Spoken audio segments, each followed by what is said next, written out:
Friendship.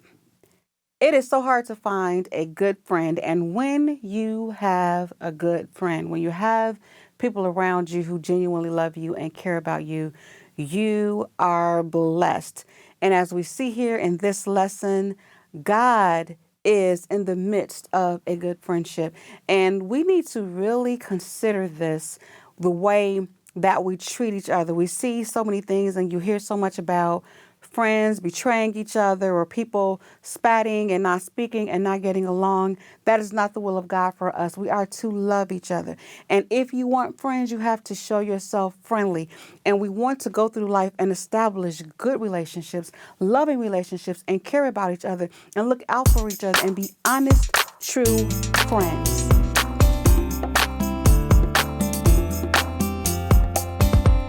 As always, it is so wonderful to be here for the Sanctuary Sunday School. I thank you for joining me. If this is your first time, go ahead and subscribe. Tap that bell so that you do not miss any lessons. This week's subject is a covenant between two friends, a covenant between friends. And here we see the story of Jonathan and David, who were good friends. And Jonathan was actually Saul's son. And David, we know the story of David and how David and Saul connected when David killed Goliath. And Jonathan and David said they loved each other out of their souls and they became really good friends. And then Saul took David into the palace and he let him live there and they had this relationship and David would play the harp for Saul and David would go out and he would wage war. And when he killed Goliath, that was just the beginning. He killed thousands of Philistines and he was there in the camp.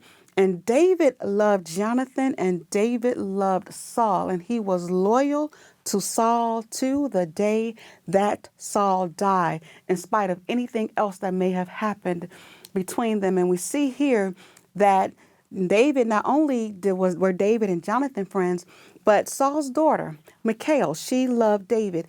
And Saul started to get jealous because David would go out and he would fight and he would come back from battle and the women, they would start chanting, well, Saul killed his thousands, but David killed his 10,000s. And Saul started to get jealous. And then his daughter loved David as well. And so it says that Saul feared David and he hated him and he envied him. And see, Saul knew that God had given his spirit to David and he had taken his spirit away from him. So at first he tried to keep him close to him, but then he started to get envious, more and more envious, and he hated him. And so then he set David up because Michal loved David and David felt like, okay, I'm just not worthy to be the son-in-law of a king. I don't have any money for a dowry and I'm just a poor shepherd boy. I'm not worthy to marry your daughter. And so Saul told him, he said, okay, what I want from you is 100 foreskins of the Philistines. And if you bring me that, then you can have my daughter. And so he sent David into battle. Saul thought that those Philistines were going to destroy David and David would be killed in the battle. What happened was David went into battle and he came back with 200 foreskins of the Philistines. And so now, he just kept going. And now it's to a point where Saul wants to kill David.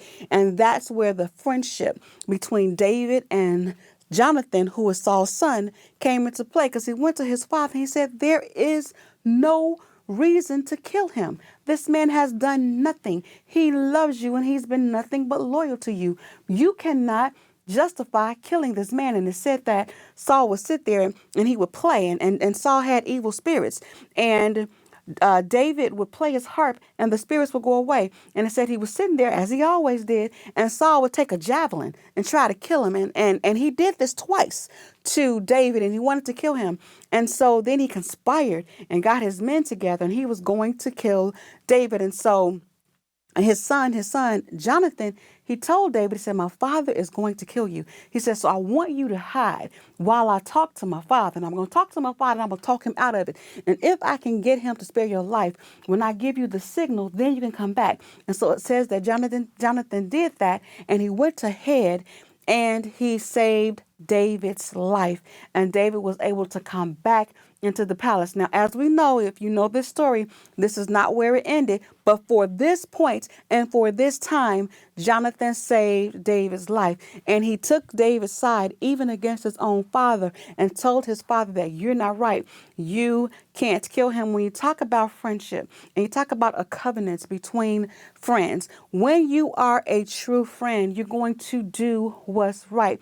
You're going to have the best interest of your friend at heart.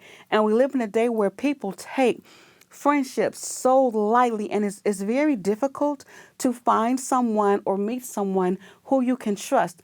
But if you are saved, if you're sanctified, if you are godly, you will be a good friend. You would not sit back and just allow someone to do people harm when you know that it's just not right. And sometimes we sit back and we say, well, that's them. It ain't my business. I'm out of that. It ain't me. I'm just going to mind my business. And we can't do that. We can't just sit there and allow things to happen. And I say this all the time. My mom used to tell me, she said, if something happens where you're in a position where you can help somebody, you don't have a choice. You have to help them. You found out about the situation. This person crossed your path for you to help them. And when you have that mindset of being a friend and being loving and being kind, that is the Spirit of God. And God ordains that kind of friendship. And this friendship saved David's life because, see, God had ordained David to be the next king of Israel. And when God says something, it is going to pass. And Saul did try to kill David time after time after time. And before Saul was able to kill David, Saul is the one who ended up dead. And David did become that king just as God has promised. So when we are being friends, a covenant between two friends, when you make a covenant, when you make an agreement, you have to keep that. It is a sin to make a covenant or agreement with someone and go back on it, because that is not telling the truth. Sometimes we think that our covenants are just with God and that's the only one we have to keep. No, because when you mistreat people and when you lie to people or when you let people down, that's not godly. God doesn't do that to us. Therefore, we can't do that to other people, because that becomes ungodly. And all ungodliness, all unrighteousness is sin. So we want to entreat our friends with love. We want to be good friends. We want to be trustworthy. We want to be loyal friends and be the kind of friend that God would expect you to be.